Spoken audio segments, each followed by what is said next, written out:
Yeah, Scott Mayo is definitely a dedicated follower of fashion. As we mentioned yesterday, he's sporting the skort, which, for those who weren't listening yesterday, is a combination of a short and a skirt.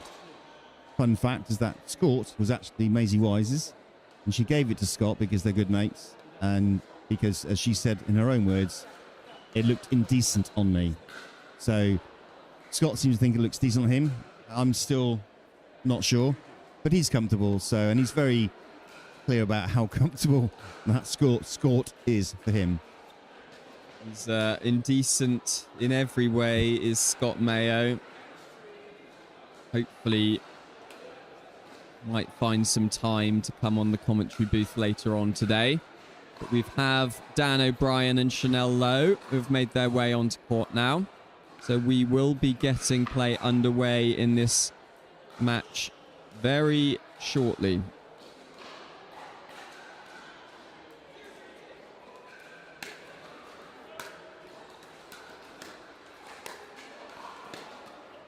Now, it's going to be interesting, this game, Simon, because Chanel Lowe and Dan O'Brien coming off a very disappointing defeat in the previous game. And it will be very interesting to see how they react to that loss, taking, I think, what was 8-0 lead and then having it chipped away. So they'll be looking to forget about that one in this one.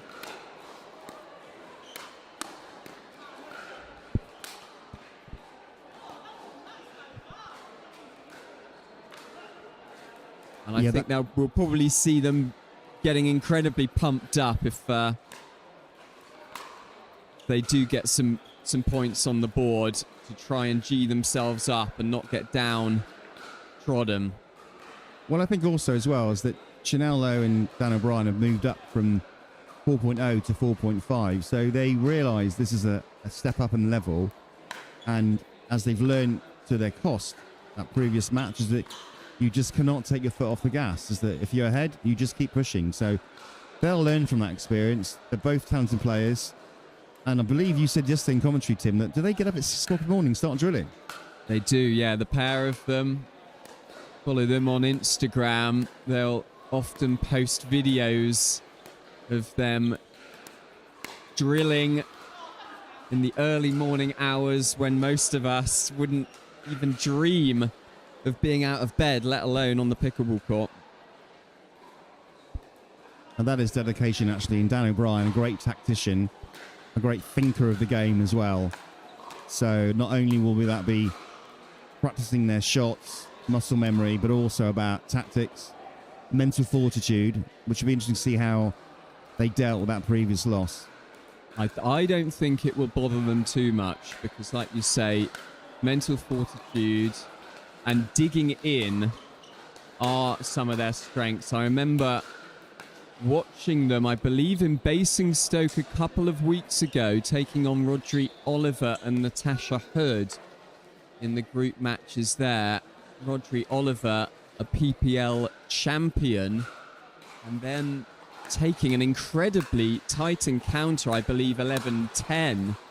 So they are used now to competing and winning at this level, Simon.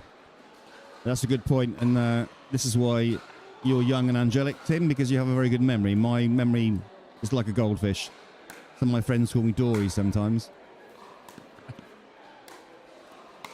For those of you out there that are too old to remember the film, there's a fish that has no brains and forgets everything it says after 3 seconds.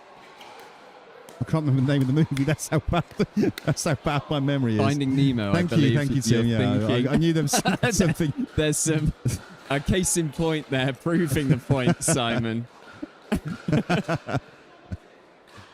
Oh, dear.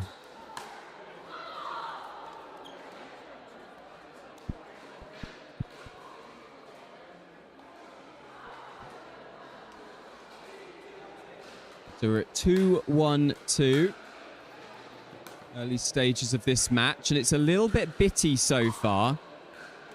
haven't had any particularly long rallies. Both teams still getting to grips with playing on the show court here, Simon.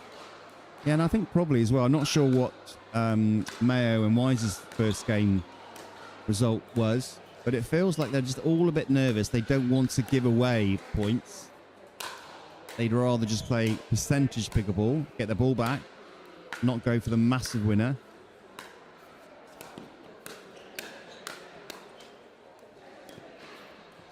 That is a great pickup from Chanel Lowe.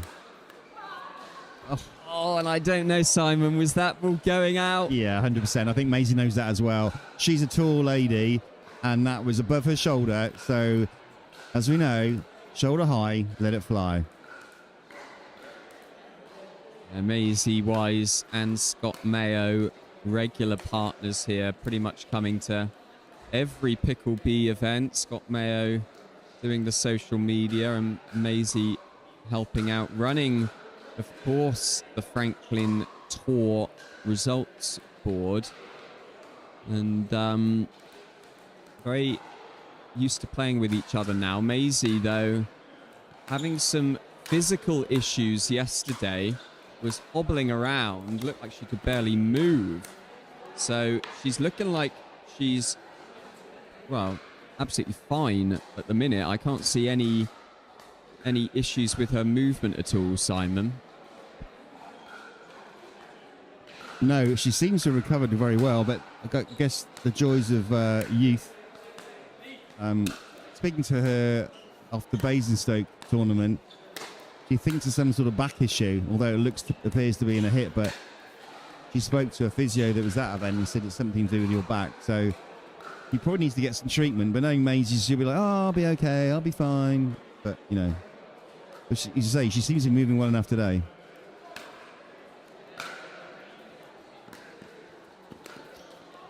A nice drop on the backhand side with slice there from Scott Mayo. That's difficult to handle. And it's 3-3-1.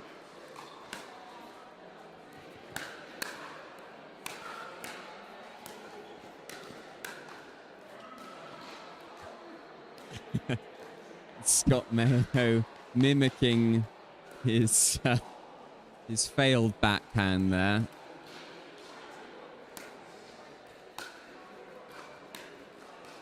If he comes back onto commentary later on today, we may just bring that up at some point. You'd probably rather listen to his failed backhand than you would about where Fern's come from, Tim, do you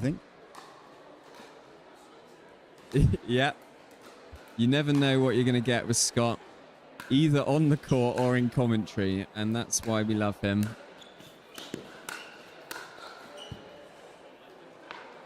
But he's showing some fancy footwork there, moving forward through the transition zone and putting that forehand away.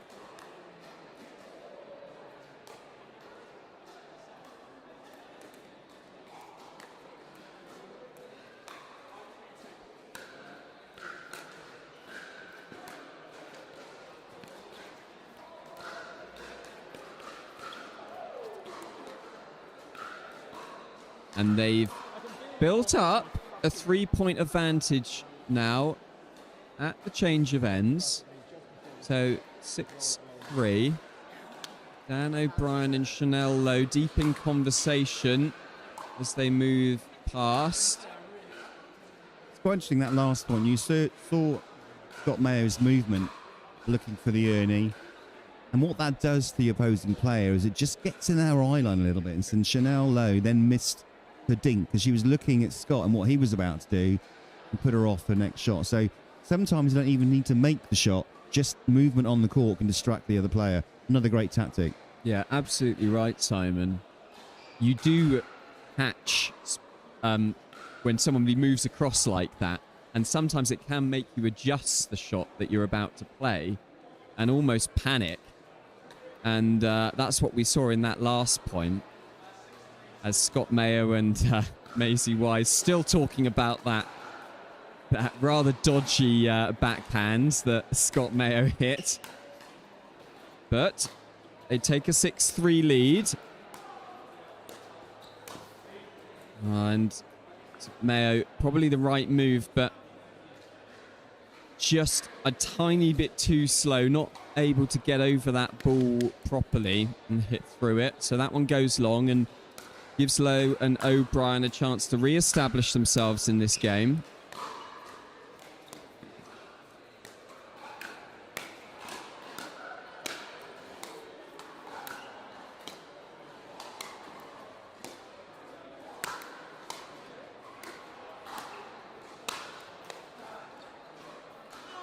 And it's power. It's exactly what I was about to say, Scott.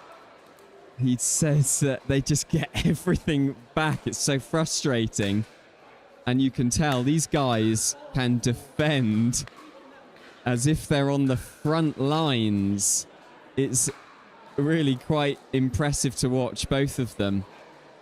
I need to start waking up at 5 a.m., Simon, going to the pickleball courts. Well, if you've got a partner that you want to get up with at 5 a.m. Tim and drill with, then good luck to you. I mean, yeah. I think that just shows you that if you talk to any of the pro players, especially in the UK and certainly in the US, they'll spend more time drilling than they will actually playing. And it's all about the muscle memory. And you can see that with Chanel Lowe and Dan O'Brien, is that they are rehearsed in their shots. They're not really making many mistakes. It's only the winners that are winning the game, if that makes sense. So that's all down to that 5 a.m. alarm call, coffee at 5:30, pickleball court at 6. Yeah, absolutely. And this is what pickleball does to people, folks. It can take over your life and be all you can think about from dusk till dawn.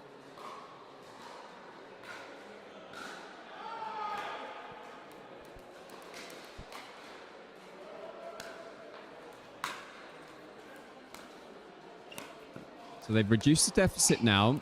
It's 1 point.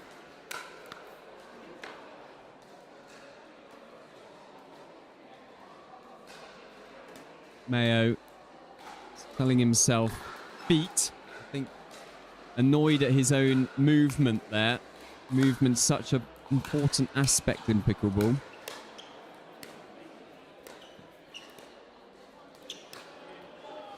Oh, and tagged. Scott Mayo, just a little fist bump there. No, it is still 6-3. So there is no reduction in deficit. So no scoring side out.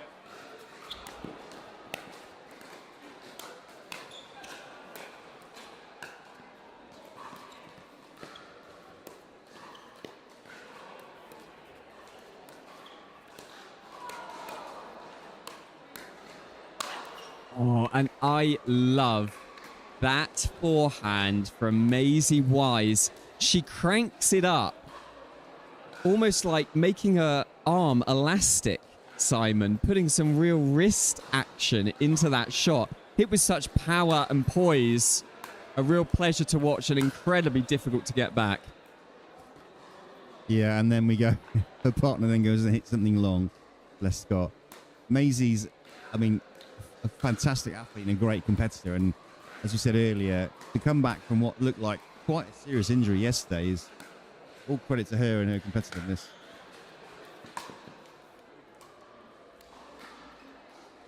Scott Spain blaming the barriers there. Sorry, Scott, you know, cameras are more important than you. It's not all about you, Scott.